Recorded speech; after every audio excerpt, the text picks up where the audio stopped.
Hello friends, नमस्कार। वर्सफुल series में आप सभी लोगों का फिर से एक बार स्वागत है। तो वीडियो को स्टार्ट करने से पहले मैं वही वो बात रिपीट करूंगा। यदि आप एक सक्सेसफुल एस्ट्रोलॉजर बनना चाहते हैं, तो यदि आपको वर्ष पर पूरी कमांड नहीं है, तो आप पूरी तरह से प्रेडिक्शन देने में कभी भी सक्सेसफुल नहीं होंगे। आपको कभी भी कोई भी इवेंट पिन पॉइंट करना है, उसकी प्रॉपर टाइमिंग करनी है, तो वर्षफल की आपको नॉलेज होनी ही चाहिए। वर्सफल सीरीज में मैंने प्रीवियस वीडियो में आपको बताया था किस तरीके से हम ईयर लॉर्ड या वर्स लॉर्ड या वर्सेस निकालते हैं। अब आज हम बात करने वाले हैं कि वर्सेस निकालने में कौन कौन से एक्सेप्शंस होते हैं और उन केस में हम किस तरीके से वर्स लॉर्ड निकालेंगे।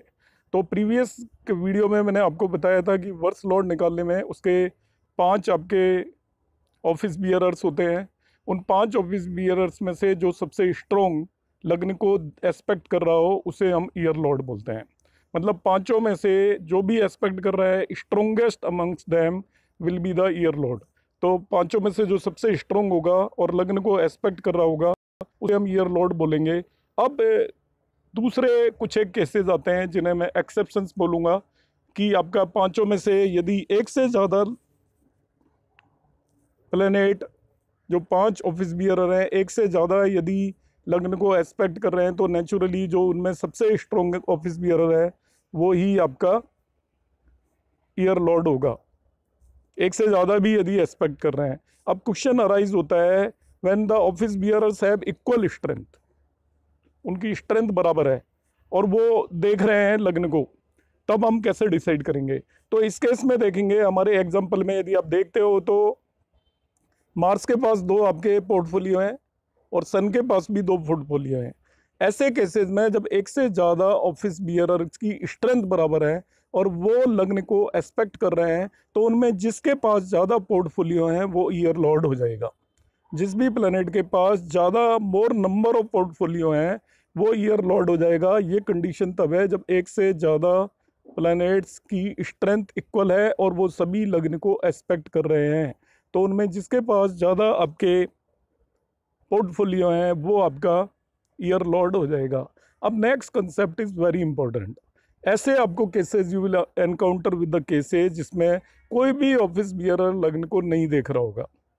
अब पांचों के पांचों ऑफिस बियरर लग्न को नहीं देख रहे हैं, तो ईयर तो विदाउट ईयर लॉर्ड हो नहीं सकता। तो उस केस में आपका जो मुंथा लॉर्ड होगा, मुंतेज को हम ईयर लॉर्ड मान के चलते हैं।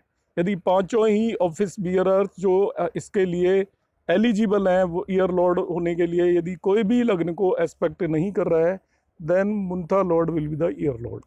नेक्स्ट वन केस आता है जब आपका पांचों ही ऑफिस बियरर, जो ऑफिस बियरर हैं, हालांकि ये केसेस बहुत कम आएंगे, बहुत रेयर एक्सेप्शन है, किसी की भी स्ट्रेंथ 5 वी से ज़्यादा नहीं है, 5 विस्वल से ज़्यादा नहीं है।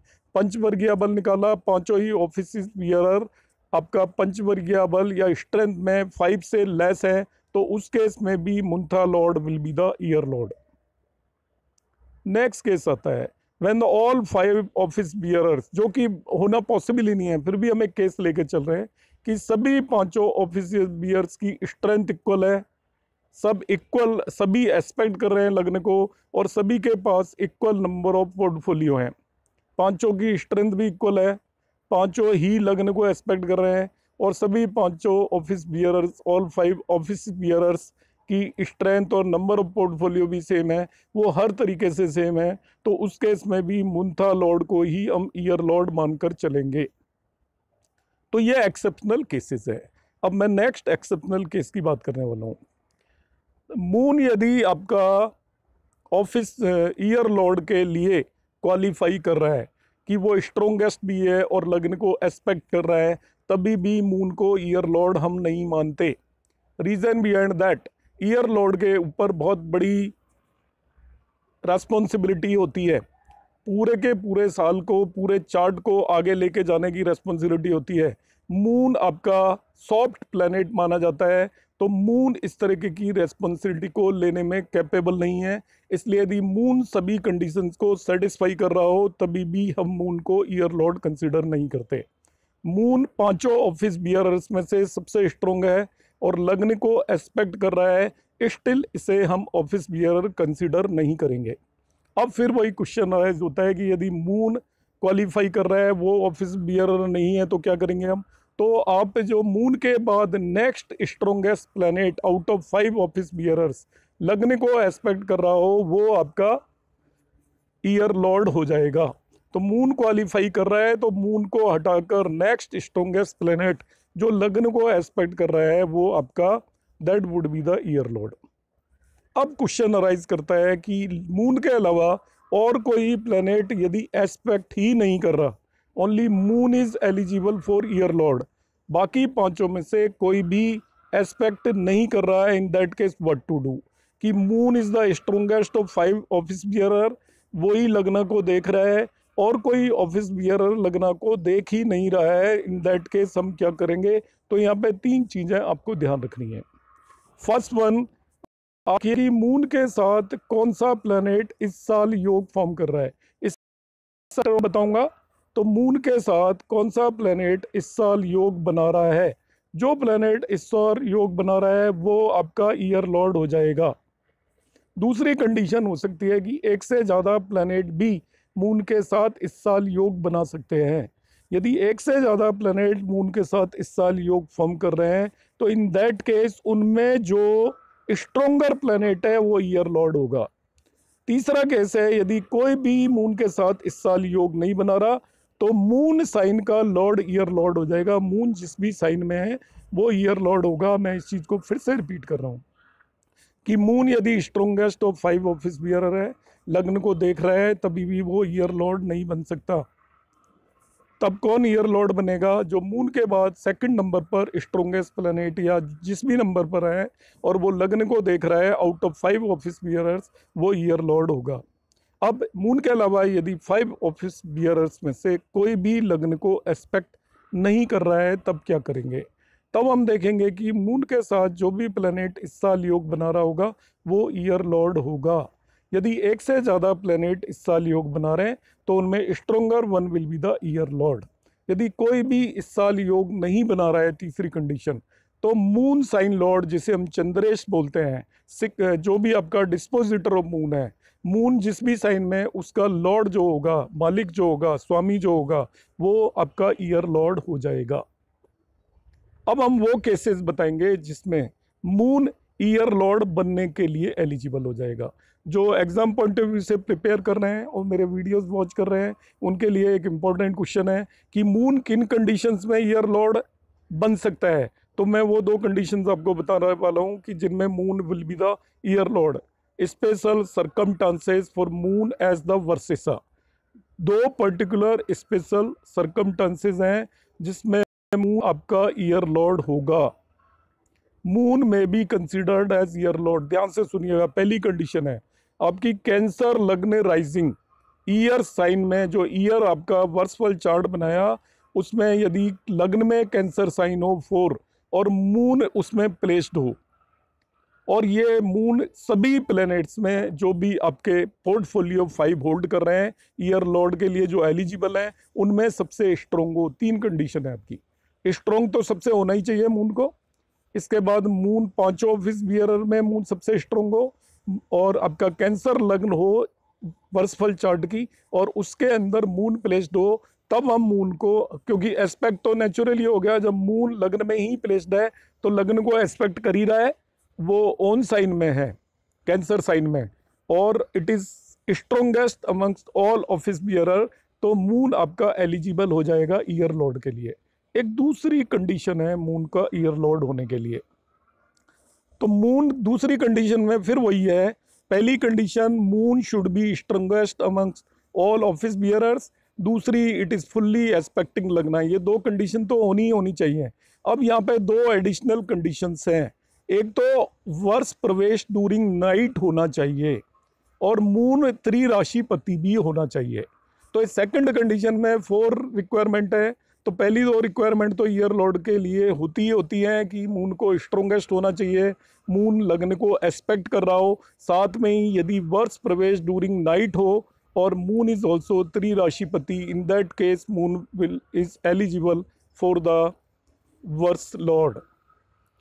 तो ये मैंने आपको कुछ कंसेप्ट बताए अभी एक्सेप्शनल वाले। अब मैं थोड़ा सा आपको बताऊंगा ईयर लॉर्ड को हम किस तरीके से इंटरप्रेट करेंगे। ईयर लॉर्ड जो भी बन गया वो उस पर्टिकुलर ईयर के लिए सबसे इम्पोर्टेंट प्लैनेट हो जाता है। यहाँ तक कंसीडर करते हैं कि वो ईयर की लगन लॉर्ड से भी ज़्यादा इंपॉर्टेंट प्लैनेट होता है। इसका प्लेसमेंट एटसेट्रा आपके पूरे ईयर लॉर्ड के जो भी वर्षफल आप बताएंगे उसको अफेक्ट करेगा। तो हम ईयर लॉर्ड को किस तरीके से इंटरप्रेट करेंगे, तो उसमें पॉइंट नंबर 1 है placement of year lord in house 6 से 12 रिड्यूसेस इट्स बेनिफिशियंस। यदि 6, 8, 12 भाव में ईयर लॉर्ड है तो उतने अच्छे रिजल्ट नहीं देगा, मगर इसके अलावा कहीं भी है तो ईयर लॉर्ड बहुत अच्छे रिजल्ट देता है। सेकेंड वन जो आपका इंपॉर्टेंट पॉइंट आपको याद रखना है, combustion and retrogression of year lord और other deterrent to its beneficence. यदि ईयर लॉर्ड आपका अस्त है या रेट्रोग्रेड है तो भी वो उतने अच्छे फल नहीं देगा, खराब नहीं देगा मगर अच्छे फल भी नहीं देगा। थर्ड वन है आपका जो ईयर लॉर्ड है, यदि वो पंचवर्गीय बल में स्ट्रोंगर है तो वो आपका बहुत एक्सीलेंट रिजल्ट देता है। स्ट्रोंगर मतलब 15 से ज़्यादा पंचवर्गीय बल है। यदि वो मीडियोकर है, उसका 10 to 15 है तो भी वो ठीक ठाक रिजल्ट देगा। मगर यदि वो वीक है ईयर लॉर्ड आपका पंचवर्गीय बल में, जनरली ऐसा होता नहीं है क्योंकि स्ट्रोंगेस्ट प्लेनेट को ईयर लॉर्ड बनाते हैं, पर बाई द वे वो वीक है तो वो उतने अच्छे फल नहीं देगा during that one particular year. Fourth point है, it is also important to take into consideration the strength of year lord in birth horoscope. आप बर्थ होरोस्कोप में भी ईयर लॉर्ड को देख लीजिए कि वो बर्थ होरोस्कोप में कैसा है, उसकी स्ट्रेंथ अच्छी है या नहीं। षटबल में आप स्ट्रेंथ देख सकते हो, यदि बर्थ होरोस्कोप में भी स्ट्रोंगर है वो ईयर लॉर्ड भी बन गया तो वो आपके लिए एक्सीलेंट रिजल्ट देगा। मगर ईयर लॉर्ड यदि बर्थ होरोस्कोप में वीक है तो अपने पूरे रिजल्ट देने में कैपेबल नहीं होगा। नेक्स्ट पॉइंट है the year lord has dominance over whole year, its effect are generally felt throughout. जो ईयर लॉर्ड होगा वो पूरे साल तक अपने इफेक्ट आपके ऊपर दिखाएगा, नेटिव की कुंडली के ऊपर दिखाएगा। तो हम on the basis of year Lord उसके पूरे साल के बारे में एक जनरल प्रेडिक्शन दे सकते हैं। 6th पॉइंट है the result of year Lord also depend on significations of the year Lord. जो ईयर लॉर्ड बना है उसके क्या सिग्निफिकेशंस हैं, उनसे रिलेटेड आपको रिजल्ट प्रीडोमिनेंटली उस पर्टिकुलर ईयर में मिलेंगे। जैसे आप सन को देखोगे, ये सिग्निफाई करता है रॉयल डिग्निटी। द सन यदि ईयर लॉर्ड हो जाए तो आपके स्टेटस को बढ़ाएगा, आपकी डिग्निटी को बढ़ाएगा, फेवरेबल रहेगा आपको। इसी तरीके से मून सिग्निफाई करता है कंफर्ट्स एंड लिक्विड्स को, मार्स सिग्निफाई करता है वेलर को, मरकरी सिग्निफाई करता है इंटेलेक्ट को, जुपिटर सिग्निफाई करता है आपको वर्च्यू एंड विजडम को, वीनस सिग्निफाई करता है फिजिकल प्लेजर को जो हम जानते हैं, और सैटर्न सिग्निफाई करता है लेबर, लैंड एंड सर्वेंट्स को। तो यदि ये ईयर लॉर्ड हैं तो रिलेटेड फील्ड के अंदर आपको अच्छे रिजल्ट मिलने वाले हैं। लाइक मून ईयर लॉर्ड हो गया तो आपका वो साल कंफर्टेबल जाने वाला है। इस तरीके से हम करेंगे। मरकरी ईयर लॉर्ड हो गया तो आप इंटेलिजेंट वर्क करोगे, कोई एजुकेशन से रिलेटेड वर्क करोगे। लास्ट वन है the year lord in the annual chart has been ascribed the same importance as the lagna lord. तो लग्न लॉर्ड को जो इंपॉर्टेंस दी जाती है वही ईयर लॉर्ड को इंपॉर्टेंस दी जाएगी। तो ये आज मैंने कुछ एक एक्सेप्शंस बताए आपको और इम्पोर्टेंट पॉइंट बताया कि हम ईयर लॉर्ड का इंटरप्रिटेशन किस तरीके से करेंगे। तो आई होप ये वीडियो मेरा आपके काम आने वाला है। तो यदि आपको किसी भी तरीके के कोई भी डाउट्स हैं तो आप कमेंट बॉक्स में कमेंट डालेंगे। I will try to clarify all those. Thank you for watching.